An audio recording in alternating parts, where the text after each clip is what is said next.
Assalamualaikum warahmatullahi wabarakatuh. Auzubillahi minasyaitonirrajim. Bismillahirrahmanirrahim. Wa izas suhufu nusyirat. Apabila lembaran-lembaran atau catatan amal telah dibuka lebar-lebar. Seperti telah kita bahas di ayat-ayat sebelumnya bahwa Allah itu senang sekali manusia untuk berlomba-lomba dalam kebaikan, berlomba-lomba dalam amal ibadah, berlomba-lomba untuk menuju kepadanya. Dia itu penilai yang paling adil. Dia itu karena posisi yang paling tinggi, paling puncak, paling maha agung, paling mulia, maka tidak ada tekanan dari pihak manapun. Berbeda dengan mereka yang mempercayai bertuhan banyak. Pasti ketika menilai kebaikan-kebaikan manusia pasti ada pertimbangan-pertimbangan dari Tuhan-Tuhan yang lain. Allah tidak, dia yang maha suci, maha agung, maha mulia. Maka dalam menilai manusia pun dia tidak memiliki tekanan dari pihak manapun. Makanya dia menjanjikan bahwa tidak ada sebutir jarah pun aku akan menjalimi dalam penilaianmu kelak di hari penghisaban. Bahkan mungkin saking baiknya aku akan menafikan kejahatan-kejahatanmu yang bernilai-nilai sepele-sepele itu. Karena di beberapa ayat yang telah kita bahas bahwa dia tidak suka dengan dosa yang terlalu banyak berlebihan, kemaksiatan yang terlalu berlebihan. Karena dia mengerti bahwa pada dasarnya manusia ada unsur api di dalamnya, ada unsur kenakalan di dalamnya. Yang jika dibiarkan itu kenakalan-kenakalan yang bernilai kecil, otomatis nanti akan bertumpuk dan akhirnya akan menjadi kenakalan-kenakalan kepada kejaliman, penindasan, pemerasan, perampokan. Oleh sebab itu dia berjanji bahwa kelak salah satu ciri kiamat akan dibuka lebar-lebar itu catatan-catatan kalian selama kalian hidup.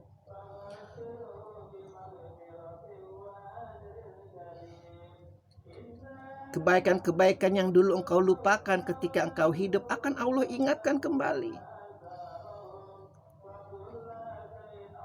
Bergembiralah mereka yang mendapat kitab aliyin di sebelah kanan mereka.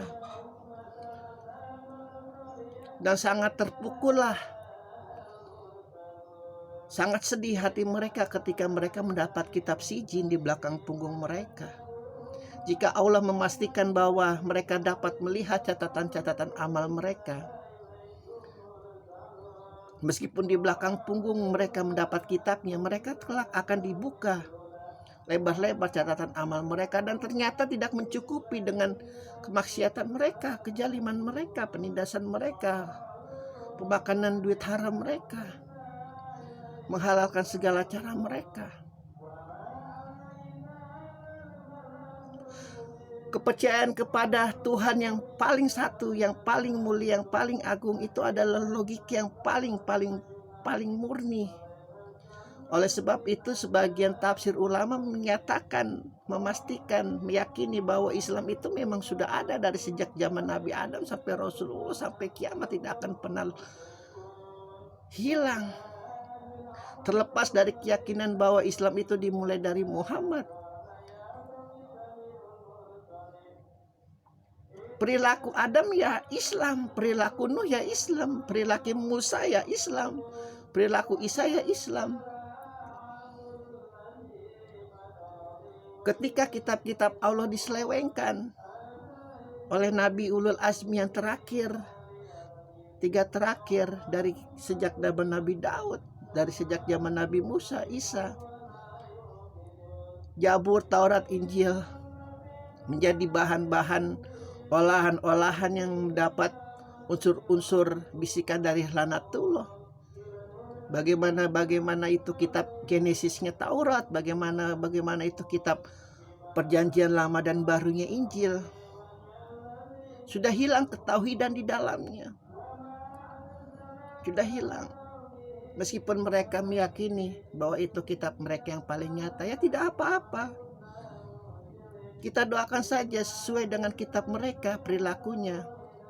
Ketika umat Musa zaman sekarang meyakini bahwa nabinya itu sangat menjunjung tinggi hak asasi manusia, bahkan membela kaum budak, bahkan ayah angkatnya sendiri ditentang sama dia, dilawan sama dia.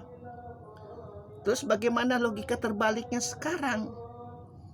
Kaum cendekiawan mereka, kaum intelektual mereka meyakini bahwa mereka harus mendirikan Yahudiisme di Palestina dengan segala cara, termasuk mengambil tanah-tanah orang Palestina, mengambil hak-hak rakyat Palestina, membombardir rumah-rumah rakyat Palestina. Dengan kemampuan mereka merekayasa pemasaran Zionisme, kecerdasan mereka dalam melahirkan ideologi ekonomi, ideologi politik, ideologi filsafat, terutama di tanah Eropa. Dan selalu basis pertahanan mereka adalah Holocaust yang mereka yakini bahwa membantai jutaan umat Yahudi yang dilakukan oleh Hitler. Lalu kenapa mereka lampiaskan ke Palestina? Luar biasa memang. Kalau kejaliman sudah dibackingi oleh duit yang tidak terbatas, oleh kekuasaan yang tidak terbatas, oleh raja-raja yang memiliki pengaruh kekuasaan yang tidak terbatas. Namun Allah menjanjikan, seperti yang telah kita bahas di ayat-ayat sebelumnya, bahwa mereka mengira strategi mereka yang mereka buat itu sangat kuat. Ya Rasulullah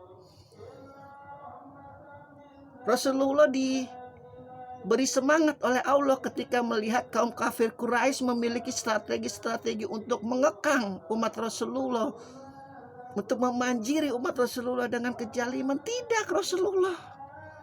Strategi mereka itu seperti sarang laba-laba. Terlihat saja terjalin indah, terlihat saja terjalin dengan kuat, kokoh, namun rapuh.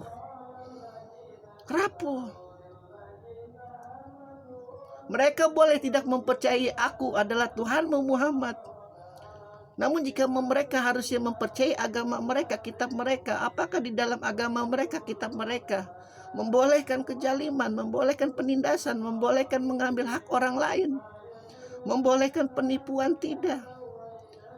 Istilah kasarnya saja ya, jika mereka memiliki Tuhan,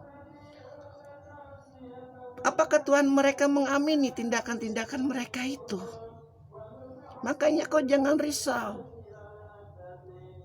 Aku ini Tuhan yang paling agung, pemberi rizki segala manusia, pemilik hati segala kaum jin, setan, mara, kayangan sekalipun, bahkan manusia yang paling jalim pun sebenarnya aku yang memiliki hati mereka. Namun karena mereka menutup hati mereka untukku, ya sudah aku tutup lagi.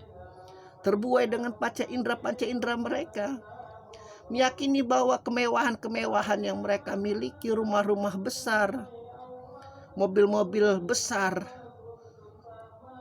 anak-anak mereka yang cantik, anak-anak mereka yang tampan, kecerdasan anak-anak mereka di dalam sekolah-sekolah yang luar biasa populer, luar biasa memiliki kelas. Tidak. Engkau meskipun buta huruf Muhammad, engkau meskipun tidak memiliki apa-apa, katakan kepada mereka yang tidak memiliki siapa-siapa, aku adalah bertetangga dengannya, meskipun dia itu penyembah bulu babi.